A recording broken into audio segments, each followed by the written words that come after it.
റമദാനായാൽ നമ്മുടെ വാട്സപ്പിലൊക്കെ സ്ഥിരം വരാറുള്ളൊരു മെസ്സേജ് ഉണ്ട്. ഞാൻ അറിഞ്ഞോ അറിയാതെയോ നിങ്ങളെ വേദനിപ്പിച്ചിട്ടുണ്ടെങ്കിൽ നിങ്ങൾ പുറത്തു തരണം. അത് മെസ്സേജ് അയക്കുന്ന ആളുകൾ എത്രമാത്രം ആത്മാർത്ഥമായിട്ടാണ് ചെയ്യുന്നത് എന്നൊന്നും നമുക്കറിയില്ല. പക്ഷേ മനുഷ്യരെന്ന നിലക്ക് നമ്മളോട് മാപ്പ് ചോദിക്കുന്നവർക്ക് മാപ്പ് കൊടുക്കാൻ നമ്മൾ തയ്യാറാകണം.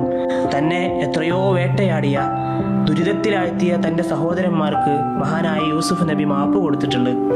ഒരുപാട് കാലം തന്നെ കൊല്ലാൻ വേണ്ടി നടന്ന ശത്രുക്കൾക്ക് മക്കാ ഫത്തഹിൻ്റെ അന്ന് മഹാനായ പ്രവാചകർ മാപ്പ് കൊടുത്തിട്ടുണ്ട്.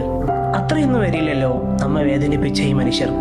അതുകൊണ്ട് അവർക്ക് മാപ്പ് കൊടുക്കാൻ നമ്മൾ തയ്യാറാകുക. മറ്റൊരു കാര്യം കൂടി, നമ്മളറിയാതെ നമ്മുടെ വാക്കുകൾ കൊണ്ട് മുറിപ്പെട്ട ഒരുപാട് മനുഷ്യന്മാരുണ്ടാവും. അവരോട് ഒരു മടിയും കൂടാതെ മാപ്പ് ചോദിക്കുക. പരിശുദ്ധ റമദാനിനെ മുൻനിർത്തി നിങ്ങൾ എനിക്ക് പുറത്തു തരണേ എന്ന് അവരോട് മാപ്പിരക്കുക.